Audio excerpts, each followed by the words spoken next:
काका, ये धारा 370 क्या है? धारा 370 क्या है ये जानने के लिए 42 साल पीछे जाना होगा बेटा।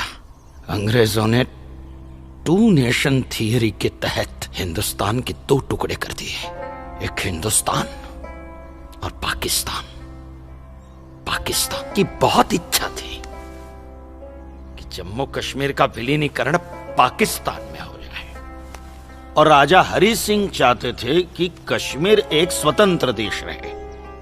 वो न हिंदुस्तान में विलीन होना चाहते थे न पाकिस्तान में, और तब पाकिस्तान ने खूनी खेल खेला। अक्टूबर 1947 में पठानी कबायलियों को जम्मू कश्मीर के खिलाफ उकसाया, कश्मीरी पंडितों का कत्लेआम करवाया। ऐसे हालात देखकर राजा हरि सिंह ने घबराकर नेहरू जी से कहा, कृपा करके आप कश्मीर को बचा लीजिए। मैं ऐसे हालात में चाहता हूं कि कश्मीर का विलीनीकरण भारत में ही हो जाए, सेना भेजिए। लेकिन जब तक भारतीय सेना कश्मीर पहुंची बहुत देर हो चुकी थी। न जाने कितने कश्मीरी पंडितों का कत्लेआम हो चुका था। कश्मीर का 1/3 हिस्सा पठानी कबायलियों ने अपने कब्जे में कर लिया था। लेकिन अपनी इस नीच हरकत के बाद भी पाकिस्तान बाज नहीं आया। पठानी कबायलियों और भारतीय सेना के बीच युद्ध जारी रखा पाकिस्तान ने। संयुक्त राष्ट्र सुरक्षा परिषद के 3 सदस्य आयोग की रिपोर्ट पर 13 अगस्त 1948 को पठानी कबायलियों और भारतीय सेना के बीच युद्ध विराम घोषित हुआ, और यह तय किया गया कि कश्मीर समस्या का हल जनमत के आधार पर ही होगा। सितंबर 1951 में मताधिकार के बाद एक बार फिर जम्मू कश्मीर के भारत में विलय की पुष्टि की गई, मगर इसी दौरान शेख अब्दुल्ला ने अपने हाथों से धारा 370 का ड्राफ्ट तैयार किया और नेहरू जी को सौंपा। सरदार पटेल और आम्बेडकर साहब की मर्जी के खिलाफ 1952 में नेहरू जी ने इसे लागू भी कर दिया। इसी धारा 370 की वजह से नेहरू जी ने कश्मीर को एक ऐसा विशेष दर्जा दे दिया जिसमें जम्मू कश्मीर राज्य ने हिंदुस्तान से अपना एक अलग संविधान स्थापित कर लिया।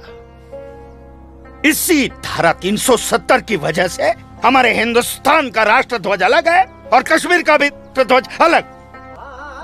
इसी धारा 370 की वजह से कश्मीर की कोई भी महिला यदि भारत के किसी भी अन्य राज्य के नागरिक के साथ शादी करती है तो उस महिला की नागरिकता समाप्त हो जाती है। लेकिन यदि वो महिला अगर किसी पाकिस्तानी नागरिक के साथ शादी करती है तो पाकिस्तानी नागरिक कश्मीर का नागरिक हो जाता है, हिंदुस्तान का नागरिक हो जाता है। इसी धारा 370 की वजह से भारत के किसी भी अन्य राज्य का नागरिक जम्मू कश्मीर में जमीन खरीद नहीं सकता, व्यापार नहीं कर सकता।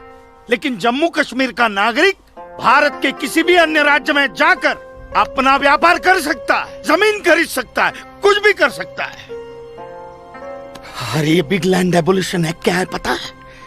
यदि जम्मू कश्मीर का कोई भी मुसलमान जमीन ठेके पर लेकर खेती करता है तो कश्मीर की सरकार उस हिंदू को बिना मुआवजा दिए वो जमीन जबरन उस मुसलमान को दे सकती है। ये है बिग लैंड एबोल्यूशन एक्ट, ये है धारा 370-35 से, और इसी का नतीजा है ये गिरधारी जी का फैसला। और सिर्फ यही नहीं, ये जो सरकार की ऋण निरस्तीकरण योजना है ना, इसके अंतर्गत उन सारे मुसलमानों का कर्जा माफ कर दिया जाएगा जो उन्होंने हिंदुओं से लिया। बताइए। सरकारी नौकरियों में 5% का आरक्षण हम हिंदुओं के लिए किया है। सारे हिंदू कश्मीर से चले जाएं, यही चाहता है पाकिस्तान और यही चाहते थे शेख अब्दुल्ला।